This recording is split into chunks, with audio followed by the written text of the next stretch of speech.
France is once again gripped by nationwide strikes as trade unions mount pressure on the newly appointed Prime Minister Sébastien Lecornu to scrap austerity measures and reverse proposed spending cuts.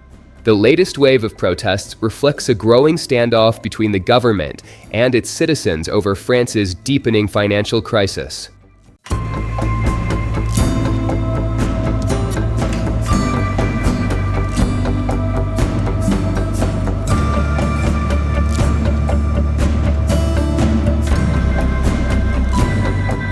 According to the Ministry of the Interior, around 195,000 people joined demonstrations across the country, including 24,000 in Paris. While these numbers are lower than a strike 2 weeks earlier, which saw 500,000 participants according to police, and nearly 1 million by union estimates, they still signal strong public defiance. Thousands of police officers were deployed nationwide, with 76,000 security personnel, including 5,000 in Paris alone. Clashes broke out in several cities, leading to arrests of about 140 demonstrators and tear gas fired in some areas. The scale of disruption was immense. More than 200 towns and cities saw protests, and even the Eiffel Tower, one of France's most iconic landmarks, was forced to close its doors in solidarity with the strike action. At the heart of the unrest lies President Emmanuel Macron's austerity drive. Earlier this year, then Prime Minister François Bayrou became a political casualty after trying to push through a highly unpopular budget. That plan proposed 44 billion euros in cuts to local government spending and healthcare, alongside a freeze on public expenditure. Bayrou, who described France's debt as life-threatening, was forced out after the backlash. France has long grappled with ballooning debt and deficits. Successive governments have attempted to rein in spending, but have been met with fierce resistance from the public.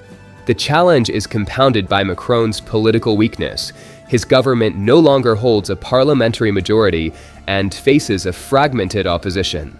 While all parties agree on the need to limit spending, there is little consensus on how the burden should be shared.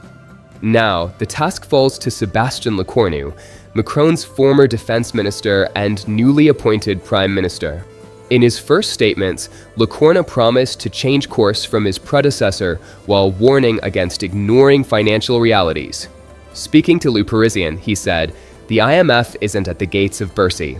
But pretending that we can let things slide without impact on our fellow citizens isn't true either." But trade unions remain unconvinced. Leaders have warned Lecornu against presenting a similar austerity-driven budget. They are demanding a wealth tax and a reversal of earlier measures, including the controversial pension reform that raised France's retirement age from 62 to 64. Union leaders, including Sophie Binet of the General Confederation of Labour, CGT, have said only bold changes will resolve the crisis. Waffle talk or half-baked measures won't solve this problem, Binet told local media. "We must respond to social demands and definitively bury all the sacrifices for the working world planned in the Bayrou copy." She added that social anger is enormous and isn't going to stop. Political opposition parties have also seized on the moment. Manuel Bompard of La France Insoumise called the protests very political mobilizations aimed directly at Macron's presidency. With Lecornu expected to unveil his budget in the coming days, the battle lines are sharply drawn. France's unions want fiscal justice, shifting the burden onto the wealthy, while the government insists on financial discipline to preserve credibility with lenders and markets.